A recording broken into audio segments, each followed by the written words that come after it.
சரச்சி ஆசீர்வாதம் வாங்கிக்கோ. சரிங்க. அம்மா தாயே ஆசீர்வாதம் பண்ணுங்கம்மா. நல்லா இருங்க, நல்லா இருங்க. எழுந்துருமா, எழுந்துருங்க. நன்றிம்மா. அம்மா போ துளசி. ம், ஆசீர்வாதம் பண்ணுங்க. நல்லா இருமா, நல்லா எழுந்து.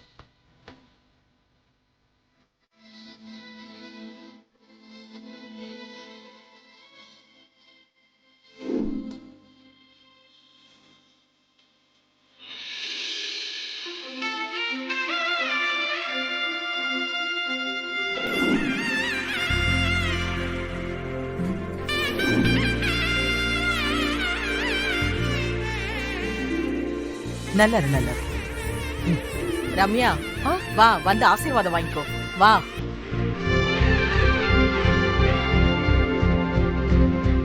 நல்லா இருமா. நீயும் வாமா. ம், நல்லா இரு. எழுந்து.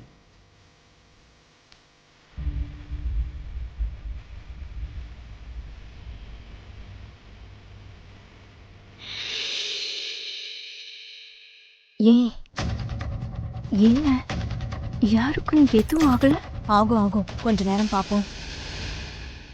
அம்மன் உங்க வீட்டுக்கு வந்ததுக்கு கூட ஏதோ ஒரு காரணம் இருக்கும். என்ன காரணங்கிறது எனக்கு தெரியாது.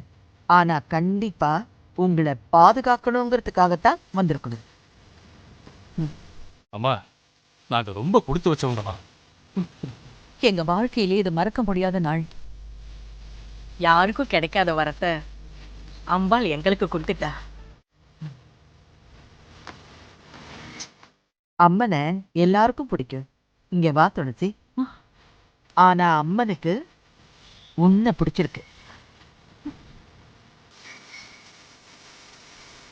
அம்மனோட பக்தை நீ. உனக்கு எப்பவும் இந்த அம்மன் காவல் இருப்பா. கவலைப்படாத.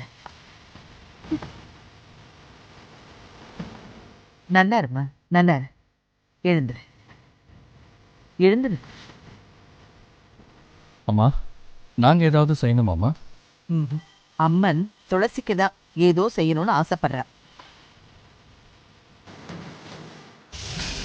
துளசி, அம்மன் செய்யறத வேண்டான்னு மறுத்துறாதம்மா. ஏத்துக்க. என்ன செய்ய போறாங்க?